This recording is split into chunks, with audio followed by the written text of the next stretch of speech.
Hey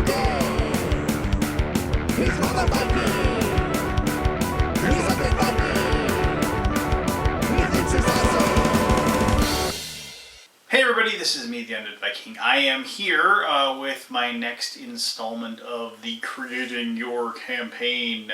These are videos that are kind of delineating the 10 different things and I kind of, haphazardly made these into 10 things, but that kind of gives away. I don't know if I said it was going to be 10 before, but regardless, it's going to be 10 of these videos.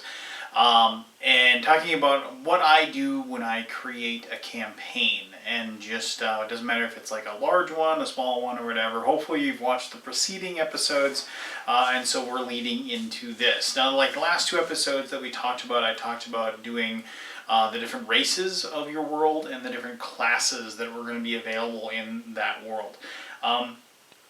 This one we're going to be talking about something that's really important, and with any D&D campaign that you run, and any role-playing game really that you run, but as I've said before, this one's focused on D&D. This is about your non-player characters, your NPCs. Now, NPCs are everything. NPCs are the dramatic persona, or dramatis personae, or whatever. I don't know what the Latin term or whatever is.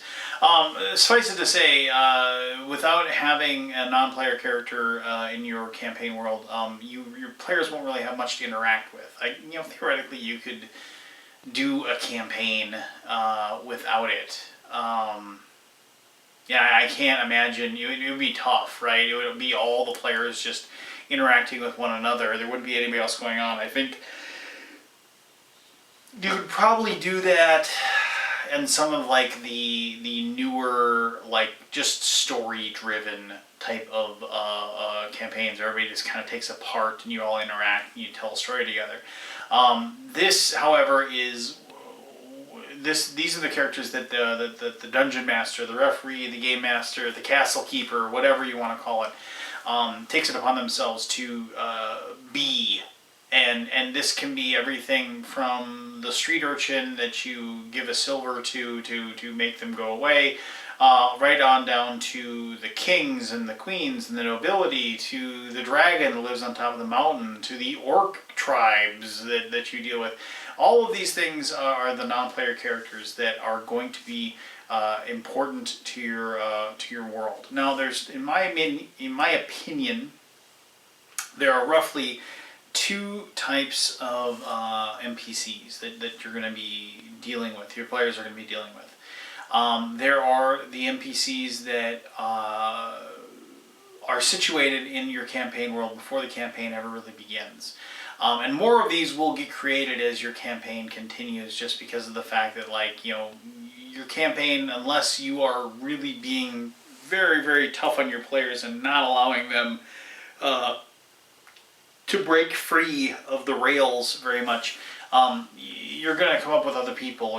Like certain NPCs are going to die when you don't expect them. Certain NPCs are going to just come into existence because of need and things like that. But for the most part, when you set out your world, you're going to have several NPCs that are going to be key.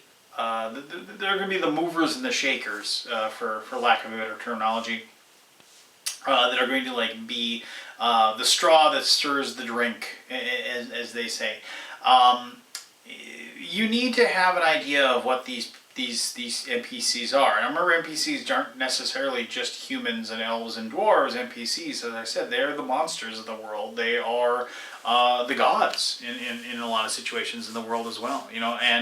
And so, depending upon your storyline, we've been talking about the idea of this valley where there's a red dragon that lives there. That red dragon would be the major NPC. This is the end goal. The players are trying to destroy that dragon. They're trying to destroy that NPC. But that isn't the only person. They're going to have a town that they're going to frequent a lot. So who are the people in that town that they're going to deal with? The sheriff of that town, the mayor or burgermeister of that town. Who is the feudal lord that controls this region? Maybe you'll never ever meet that feudal lord, but or lady or whatever. But in some way, that entity is going to have an effect upon your world. Now, you need to take some time, at the very least, to come up with names for these things. And the big thing, in my opinion, and once again, going back to immersion and verisimilitude and all those things that I preach and preach and preach about, is that you need to have names, and it's okay to have crazy names, like you can have, Estevatresos or whatever you want to call your elven lord, or just something absolutely crazy. But in my opinion, what I found is that if you want your players to actually use that name, if they want to actually reference the elf lord, whatever, you need to give your kings, your dragons, your troglodytes, your whatever, you need to give them names that people are going to A, remember, and B, want to remember. If you have one of my old NPCs was just a dwarf champion, and I asked somebody for a name, and they've been watching a lot of, and this is of Liquid Television, which is like an old TV show, and if you don't know about it, you don't know about it. But there was a joke in there that said, like somebody had a pet frog or something named Monsieur Boeuf-la-Tête was the name of the pet frog. And so I said, I need a name. And somebody goes, call him Monsieur Boeuf-la-Tête. And for whatever reason, we said, I'm not going to call him that, but I will use Burfle. And that just became the name of that dwarf champion. And like that became a major NPC, this dwarf named Burfle. And the thing was that the Burfle was an easy name. It maybe wasn't the most like heroic sounding name of all time. I mean, usually when you have dwarven players, it seems like there's so many of them that are Grum Ironborn and Jax the Jax Silverhand. They're always like something like tough sounding, right? So Burfle wasn't exactly the toughest sounding name that had ever been given, but it was just a name that people remembered, and to this day. They remember that NPC and they reference that NPC. So give them creative names, give them good names, but make sure you don't make them so strange that your players aren't going to bother remembering them or not wanting to remember them just because of the annoyance level that comes with those names. After you have names that you're comfortable with, names that you think that are going to work, now try to figure out exactly what their motivations are. The dragon wants to keep control of that canyon that we were referencing before, and they want to expand their territory. And just it doesn't have to be like really minute. And then on day 7, the dragon's going to do this, and on day 8, the dragon's going to do this. They can be broad strokes. You just have to have some sort of goal in mind. What does the mayor of the local hamlet? What's their goal? It could just be I just want to be left alone. I mean, but it gives them a character. It gives them a feel. It gives them something that's important, and it gives them something more than just a name on a piece of paper. I have found that if you have, instead of like saying, oh, he's like an older man, balding, whatever, go and Google like fantasy art, right? And go and Google up like something like medieval mayor, and then just find a picture that you like, cut and paste, put it on a piece of paper with that person's name, and have that. And so when somebody says, "Oh, who's the mayor?" and then you can actually show them that picture. The whole line, "Show, don't tell." You can say, oh, it's like he looks like this, and you can just show a picture, and then all of a sudden, and the players are going to see that picture, they're going to see that, and they're going to like think of it, and what I've done is like I've definitely like done handouts. Like you can do like a little tiny piece of paper handout to players. It's like and that helps them remember those characters' names, and they have that, and and my players, the way we do it, we usually have a folder. We have every person has a folder, and they have all their character notes in there, and they have their spell lists and everything else, and or like a clipboard or things like that. And so when you have, and then you can reference those pictures and those names and whatever, and I think those help out a lot. The big thing about also NPCs, you don't have to go overboard with the creation of them. You know, and some of them you don't have to bother with. You don't need to know what every farmer in the surrounding area has. You don't need those things. But just having like the major key players, the ones that are going to be affecting the player, affecting the campaign, affecting the plot, and making changes. You know, make sure you take care of those people. Now, the other thing you have to keep in mind is that as the game gets played, you're going to run into other people that are going to be important people, that are just going to become important because the players are going to make them important. I remember I had a tavern that was along you know, it's always a tavern, right? But there was a tavern in a town that I didn't think was going to be that important, but for whatever reason, the players just kind of adopted that town as their hometown, and they adopted this tavern as the place that they're going to be. And I remember I had to come up with a name, and you know, whenever you need a name for an NPC, you know, there's countless random name generators you can use. My buddy Joel used to just keep a copy of the Silmarillion next to him, and he would just flip open the book and point to a page, and there'd usually be about 7 names on that page, and then he'd pick one or he'd combine a couple, and that would be the way to come up with a name. For me, I think I've used an app on my phone. There's a couple of them out there that aren't too bad. Watch out for the ones that have like the malware on them. You know, the ones that just want to give you pop-ups and stuff. Ditch those. Then there's definitely websites you can use. The big thing is that usually in the back of your head you're going to have tons of names. You're going to be able to come up with a fantasy name pretty quickly. This tavern keeper, who I didn't have a name for, didn't have any idea what the guy looked like. I immediately just said he's bald, he's kind of pudgy, looks like he's in his late 40s, and his name was Etcher Moore. I just boom, came up with the name. His name was Etcher Moore, and you know, and then how do you spell that? I was like, it's Escher, and then MOR was his last name.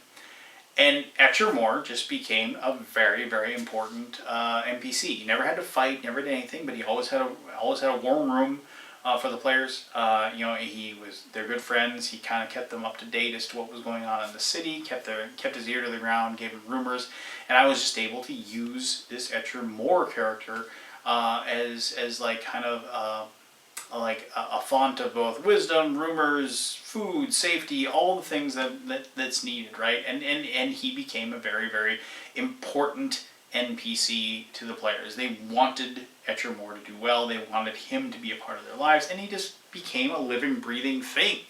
And that's going to happen a lot when you play. And it's not always going to be good guys either. It's going to be the bad guys that get away. You know, random NPC that got away, you know, will end up being maybe having a grudge. You killed all of his buddies.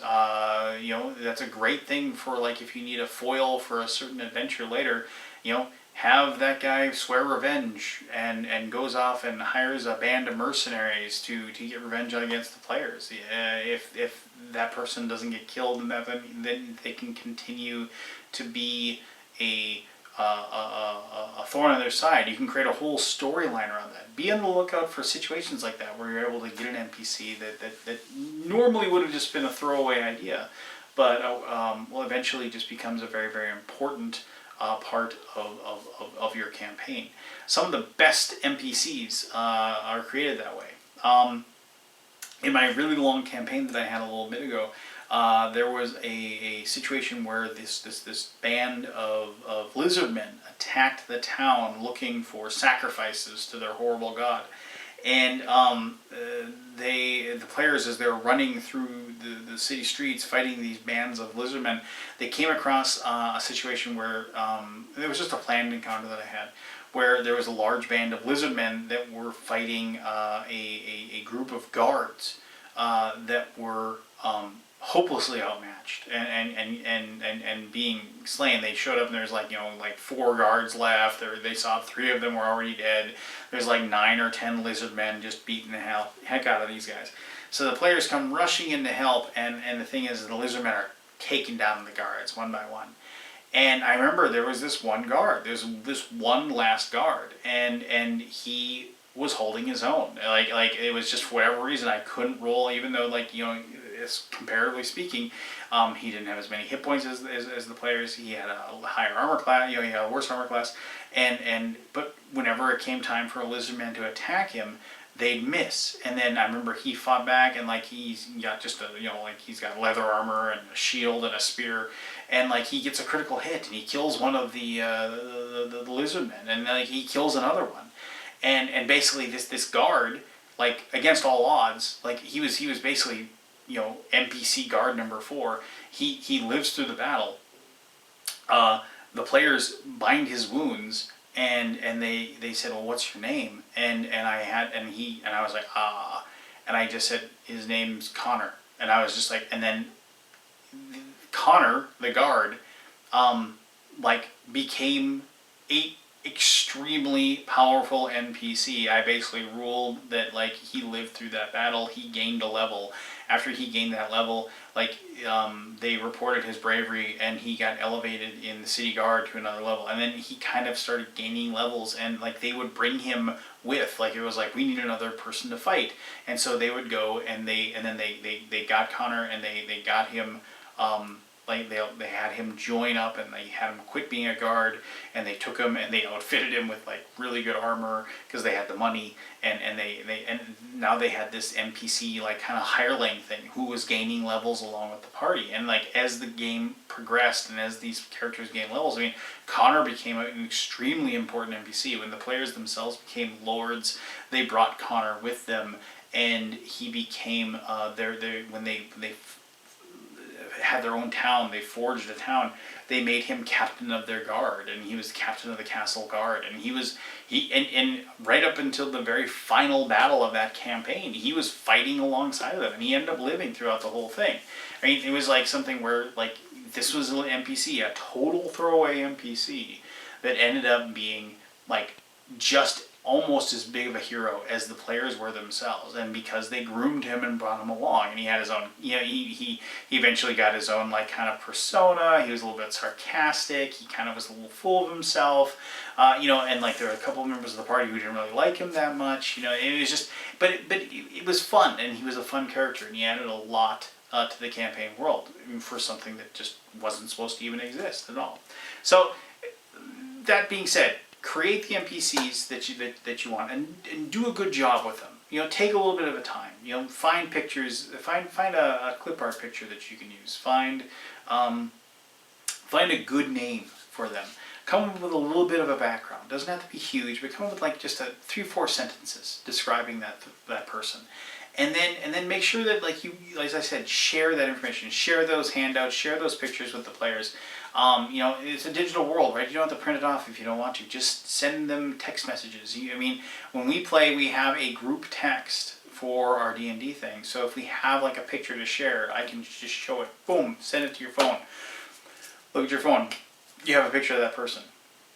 You can look at it. And those are things that you can do that are going to help people visualize your world, visualize what's going on, and just have a lot of fun with it as well. So there you go. That was NPCs and how important they are to your campaign. Coming up pretty soon now, we're going to with the next one, I'm going to be talking about spheres of influence. And that meaning spheres of influence are like every single part of your world is going to have, they have NPCs that are movers and shakers, but this is more of like who's the real power, who's actually pulling the strings behind the throne, so to speak. Not necessarily, it doesn't have to necessarily be a throne. That means I'm talking groups. I'm talking what about, we've talked about religions, we've talked about different races, we've talked about things. But what about guilds? What about merchants? What about nobility? What about new order? And so those spheres of influence are very important, because those are the people that we always kind of get lost by the fact that yes, we're having a D&D campaign and we're having these players play, but the thing about the players is that they're very, very small when compared to these huge groups of things. A party of 5 adventurers is nothing compared to the armies that a nation has, right? So those spheres of influences are the pools, are the lands, are the what's what I'm looking for here? Are the playgrounds that your players are running around in, and knowing who is in charge, who seems to be in charge, and who really is in charge. on those things are very, very important. And that's what we're going to talk about with the next video. So, all that being said, if you have any stories about cool NPCs that you've created that were like either really great storytellers or really, really great foils for your party, I'd love to hear it. If you've ever had an NPC just kind of like, you know, my stories of like the guard, you know, that was supposed to be just a total throwaway character, but eventually grew into something that was huge. I'd love to hear those as well. I mean, I think those are the things that like really, really make campaigns awesome and interesting. So I'd love for you to share those with me. But as always, thank you very much for taking the time to watch this. I really do appreciate it. Until next time, I'm the Edmund Viking. You're awesome. Continue to be awesome, and we'll see you with the next video.